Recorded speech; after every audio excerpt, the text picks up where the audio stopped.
UX Podcast is funded by me and Per, together with contributions we get from you, our listeners. If you'd like to contribute, you can do so financially. Just visit uxpodcast.com/support. But you can also contribute as a volunteer. We'd love your help to make sure we get our transcripts and various other things created and published for each show. Raise your hand to help by emailing uxpodcast@uxpodcast.com. UX Podcast Episode 262.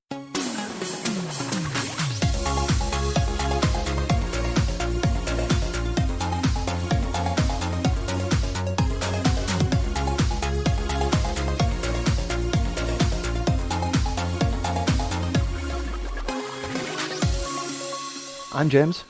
And I'm Pat. And this is UX Podcast, balancing business, technology, people and society every other Friday for 10 whole years, and reaching out to listeners in 199 countries and territories, from Cambodia to Mexico. Is that a new record, like 199? Well, it's not going down, Per. We have a quite special show today with no less than 3 guests. And the background behind this show is that we were invited to UXLX Masters. And longtime listeners of the show will know that UXLX is where this podcast started out 10 years ago. Back in May 2011. So for UXLX, we invited 3 brilliant people to join us and talk about confidence and surviving the demands of the future. And what we're trying to get at is this notion that more and more of UXers are actually feeling stressed about the fact that we're expected to know so much about technology and tools. And this was sort of came out of a discussion we were having about within UX education. It's quite evident that a lot of students are asking about the tools. What tools do I need to know? Whereas those of us who've been in the industry for quite a while, we think about it along the ways of it's not about the tools, it's about the process, it's about the methodology. I said both me and you, Per, we're members of boards or steering committees for 2 of the vocational education courses offered here in Sweden, and this has been something that's come up a lot. That the students really want to learn a lot about specific tools, and the employers are actually asking for those specific tools. Yeah. But we're a bit more than this, aren't we? Exactly.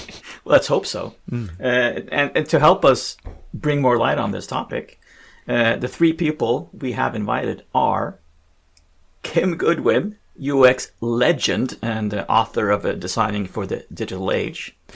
Kate Rutter, professor at California College of the Arts and co-host of it's definitely a funnier podcast than ours, What is Wrong with UX, and co-author of Build Better Products. And Pamela Pavlishak, tech emotionographer. And I'm so glad you said that. I'm so glad you said that word. But I love the title. And people will say, well, people are just making up words now about it. Well, what is UX? Who knows what UX? But emotionographer, that actually triggers something. That triggers an emotion in people when you say it. So Pamela teaches speculative design at Pratt Institute and is the author of Emotionally Intelligent Design. So we're going to start off this show, and you'll be hearing clips from each of these people. We're starting off with Kate, and we wanted to ask her more about looking at UX education and people just assuming that they need to know specific tools. And all of this technology approaching, and it's changing all the time, and people feel like they need to know voice and AI and chatbots. But how much of our time do we really need to be spending on understanding all these new technologies?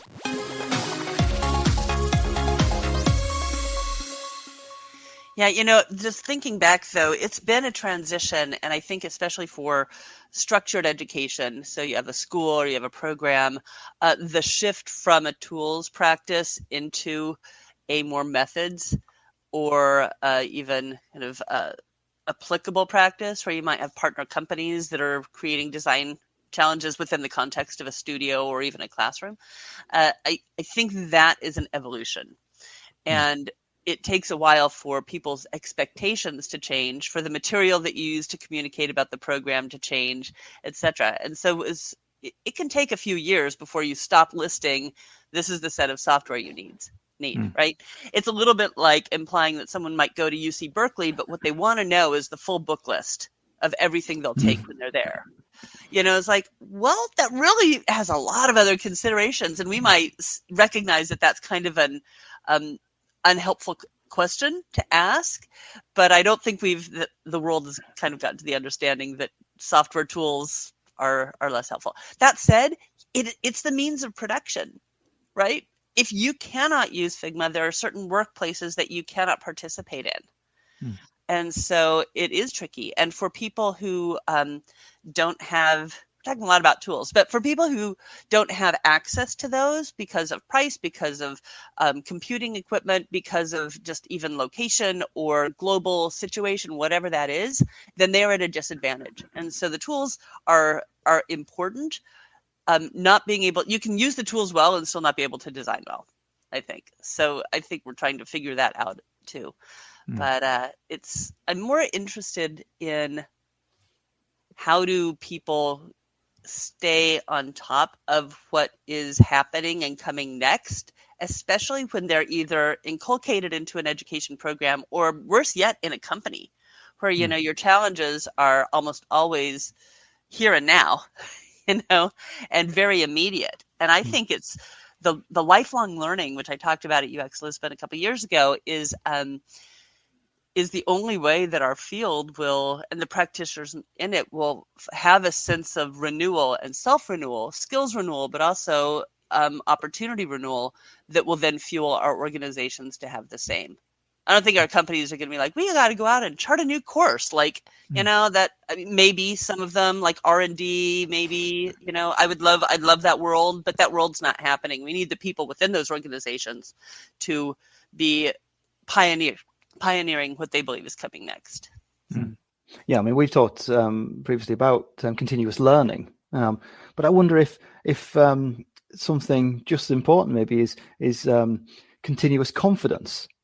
Because the way that we've got these tools, and the tools change, but there's a set that you kind of need to experience anyway. And I guess that confidence about the fact you have got experience with the tools is maybe what we need to look at too. I love that continuous confidence, and that you're building and kind of constantly creating that sense of comfort and awareness and capability for yourself. And I might add to that this continuous exploration. And, I don't want to talk out of both sides of my mouth, but I'm going to, because it's a thinky topic and we need to explore it from multiple perspectives. So for every time I say it's not about the tools, I will also say new tools give new opportunities. There are things that you can do.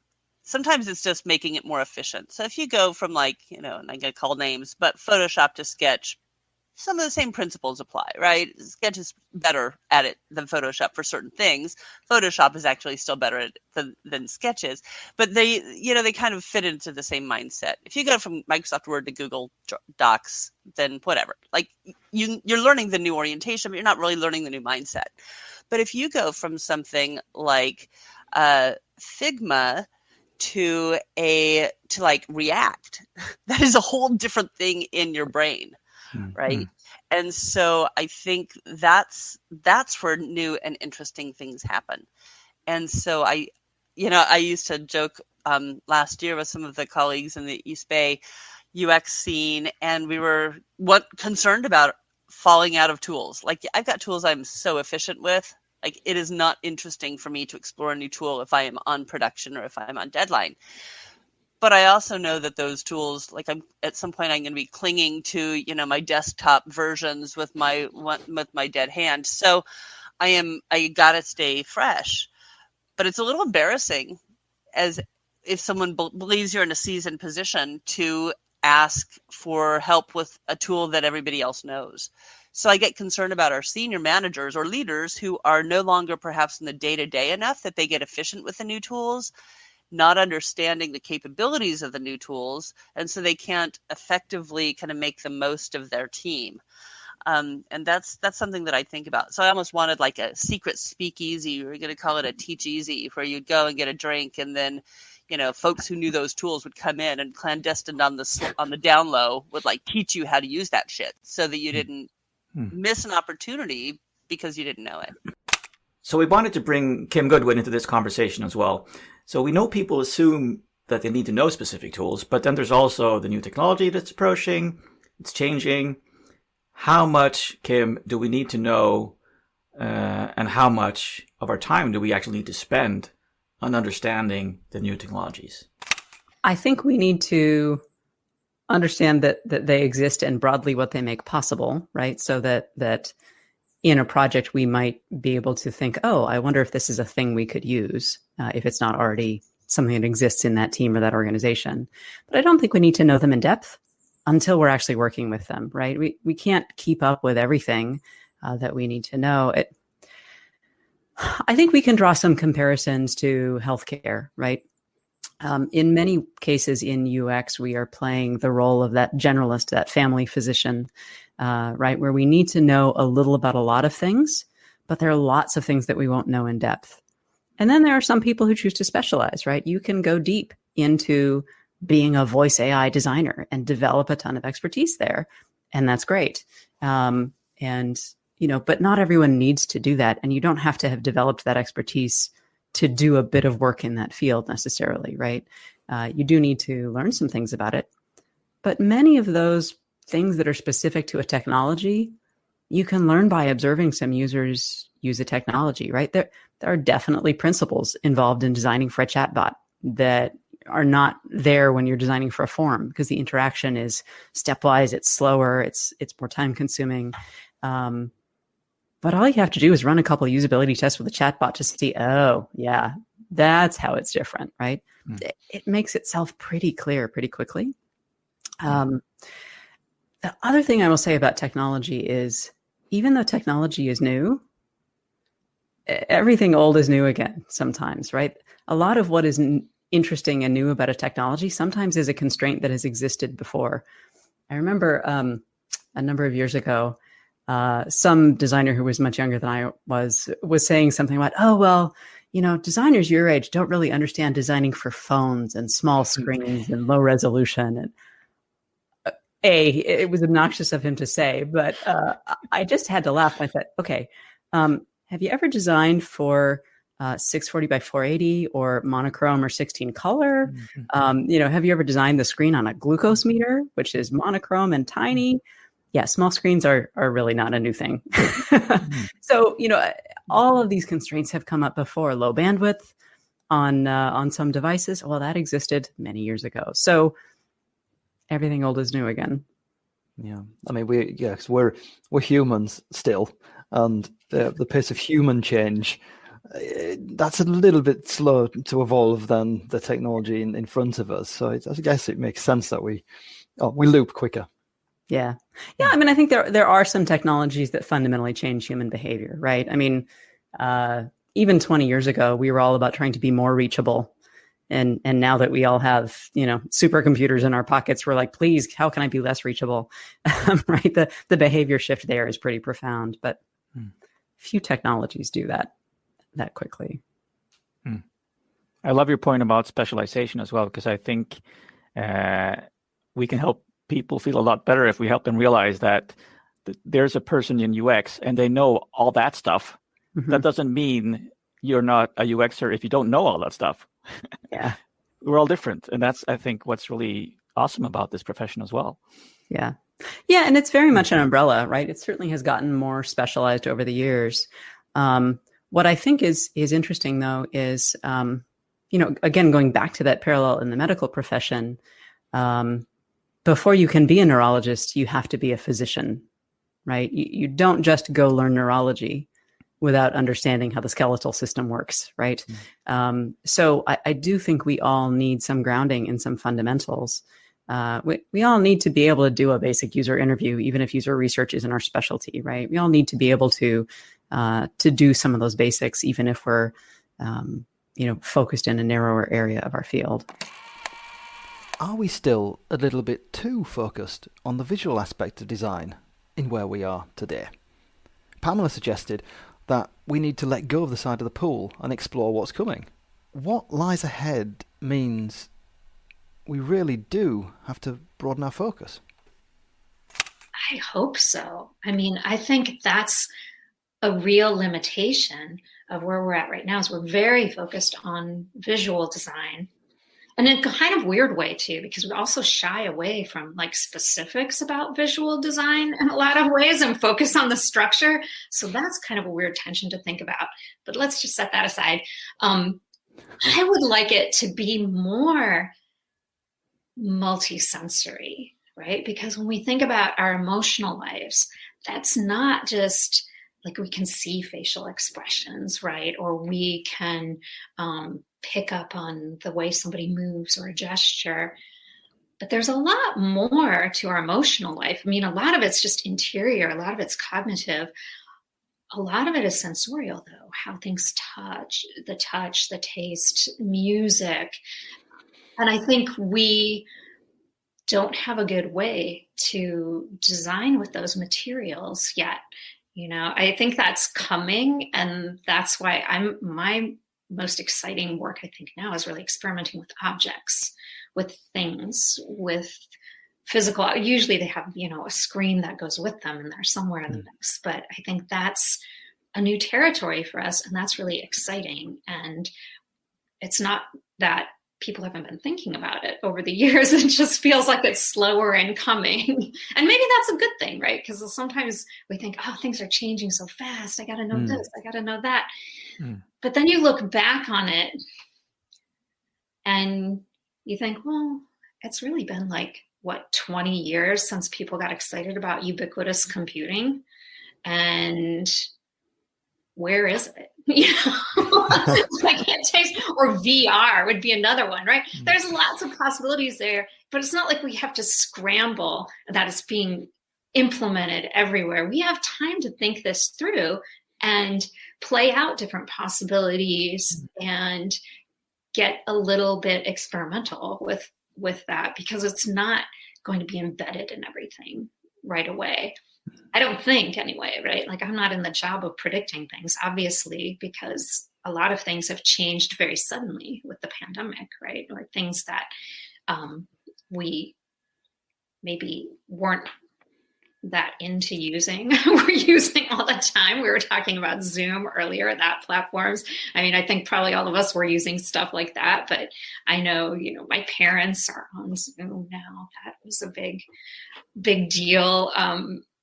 Lots of weird technologies that maybe wouldn't have been so popular before the pandemic are becoming or are reviving, you know, like friendship lamps, or I have these Bond touch bracelets where you can, you know, kind of like a Facebook poke, but in real life. Remember Facebook, folks? Oh, yeah. You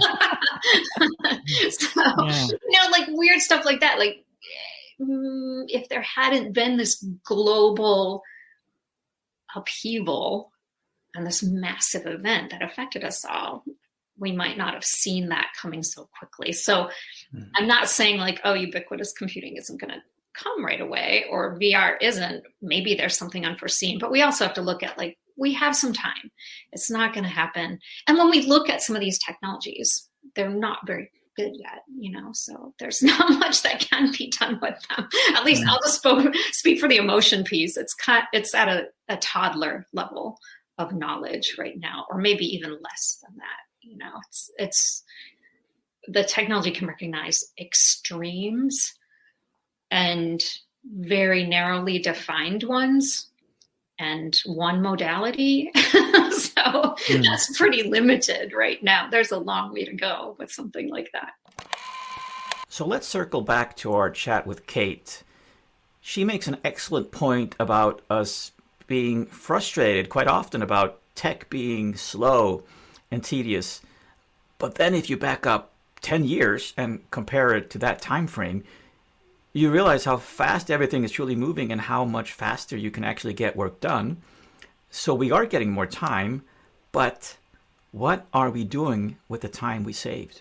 And so I think that's where our time has to come from, is when we gain that time through technology advancements, We need to hold on to that time and not fill it up with more directed work. I don't give a shit about the productivity of like business right now. We have huge productivity gains. What I really want is businesses to be able to stay productive for a longer haul and not just max out because they're killing their people and they're burning them out. So time to rest, time to learn within the construct of our work. That's what I want.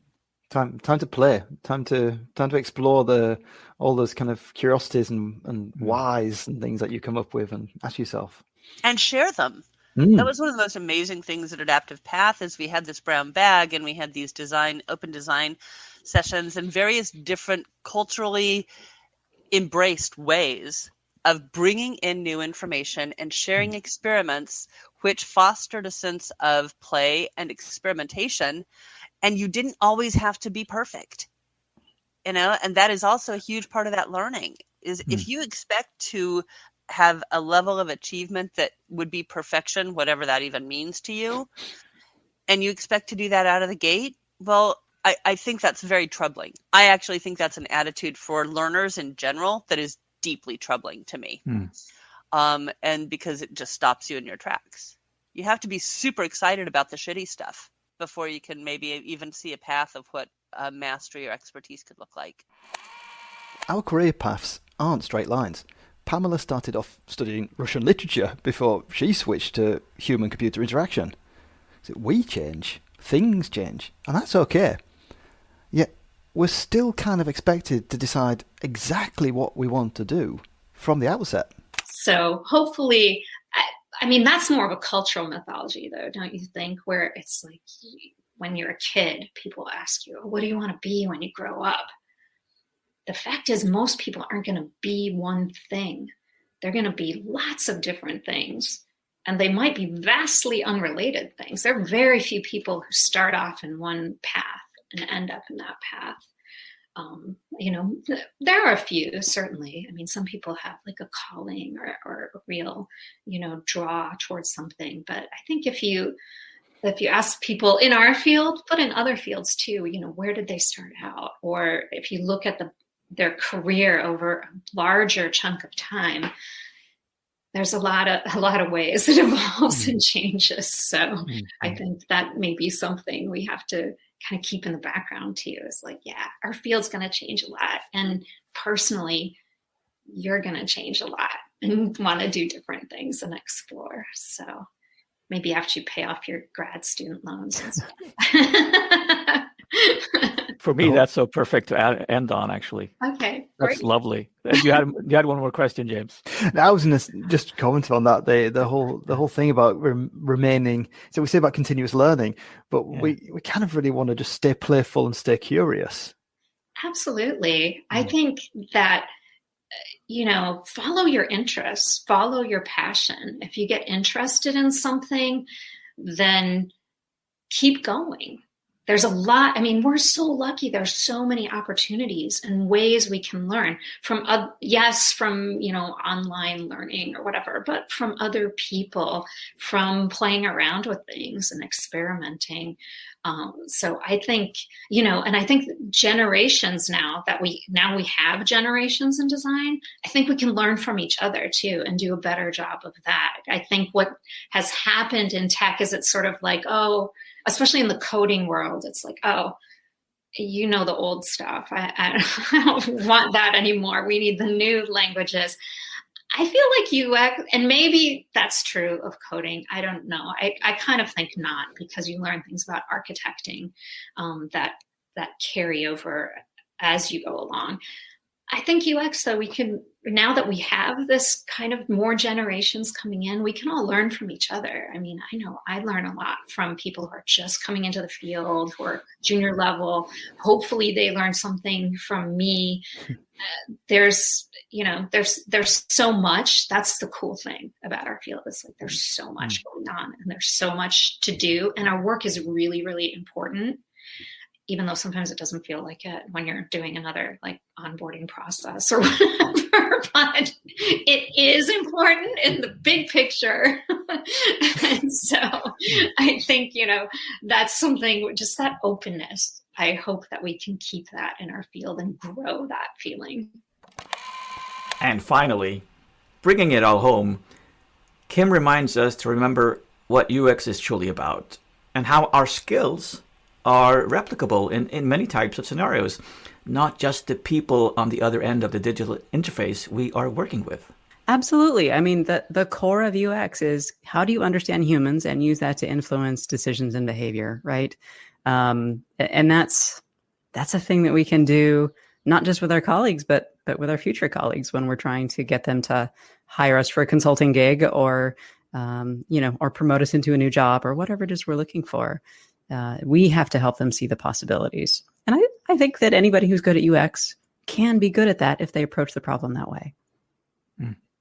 The great thing about UX is if you're actually doing UX and not just technology, what you're doing is you're helping your team or your client understand humans and make better decisions based on that understanding, right? That's really the heart of what UX is. And that has nothing to do with the tool or the technology.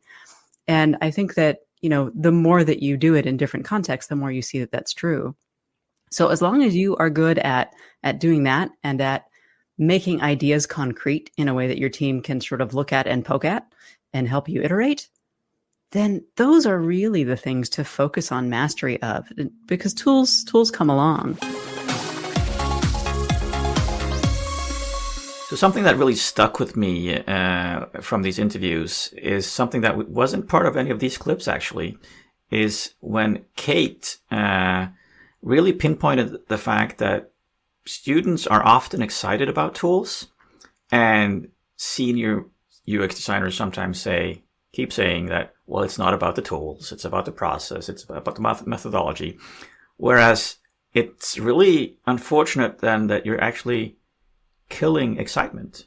They have excitement about a tool, and we should actually be helping that excitement be channeled into something really, really positive instead of trying to make it into something else. Yeah, Kate said about embracing the enthusiasm. That was important to embrace that. And the interest is important, and we shouldn't shut it down. What Kate also said was, as we've mentioned in these interviews, I think, that the shift from a tools practice to a methods one does take time. I mean, me and all of us involved in this show have been in the industry for decades. And so it's very easy for us to say, it's not about the tools. I mean, gosh, you don't need to worry about Figma. Lift above it, and focus on the methods that are truer and more holy than the actual tool. And that's very, very easy for us to say.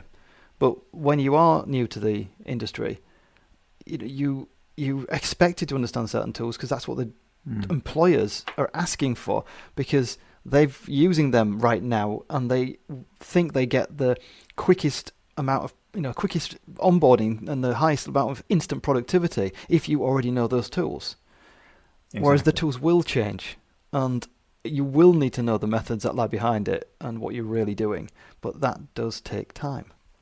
Yeah, I felt really targeted by that comment, actually, by Gabe, because I feel like I've actually done that to people, and I don't feel happy about that. I mean, I really need to reframe how I express my doubts about excitement about tools in certain contexts. But we always need to remember, as you're saying, the context that the students are in or that the junior designers are in, because people in UX will be doing lots of different things. That's the industry. So let them pursue stuff, let them be excited about stuff, because that also teaches them to learn new stuff.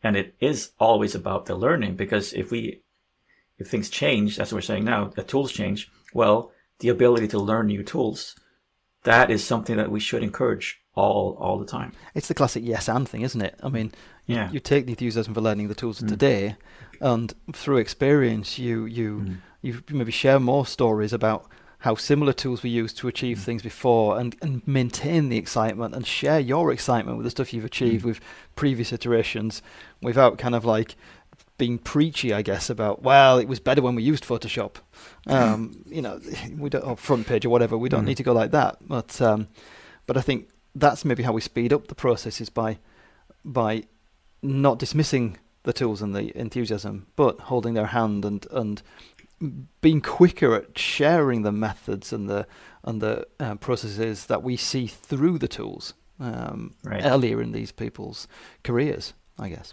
Yeah, and I think one of the wonderful things is in UX is that we meet a lot of people with so many different types of backgrounds, and the examples that Pamela gave. I mean, not everyone has the type of background Pamela has, and also turns into a tech emotionographer. But I mean, I've met people from. I mean, I think I've met carpenters who become UXers. It's anything, and I love that about design, because we realize that everything is design, and everything that people have done in the past is relevant to what they're doing now in UX. Yeah, and I think Kim was alluding to this. We were talking about how we are humans. The stuff that we deal with is human.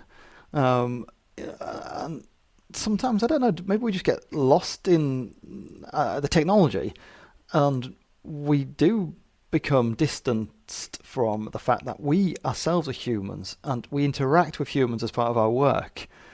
And this is sticky, icky, messy stuff dealing with humans. And that, I think, would be more... I mean, it's another one of those things that's more healthy for us to keep in mind, that at the other end is a human, not just when we're designing, because that's what we talk about a lot, isn't it? When your interfaces you design, or your chatbots you design, or whatever, your AI, it's going to have a user, a human on the other side of it, and we push the kind of human-centered design and so on. But we are humans too, and we interact with humans as part of the designing process before it even reaches the humans on the other side. Oh, that's so wise. Oh God, stop I it. love that. But I mean that alludes for me that also it's about recognizing your own vulnerabilities, your own shortcomings, your own biases, and just realizing that it's hard, and it's okay that it's hard, but we're in it together. And I love these clips that we played today, and I hope you really enjoy these incredible nuggets of wisdom. I wish we could share it all, but that would make it 7 episodes. But you can, though. You can listen back as recommended listening.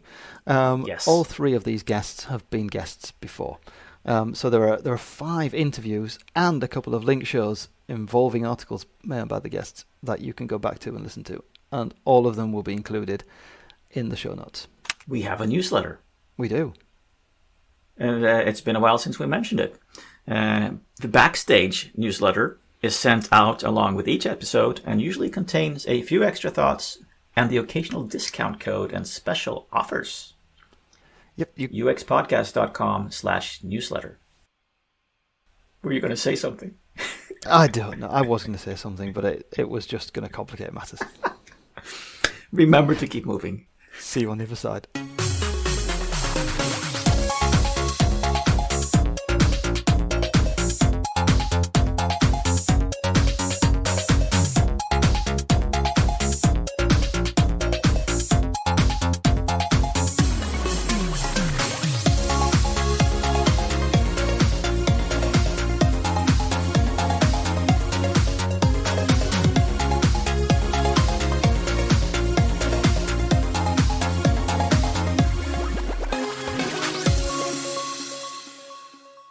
Okay, Ben.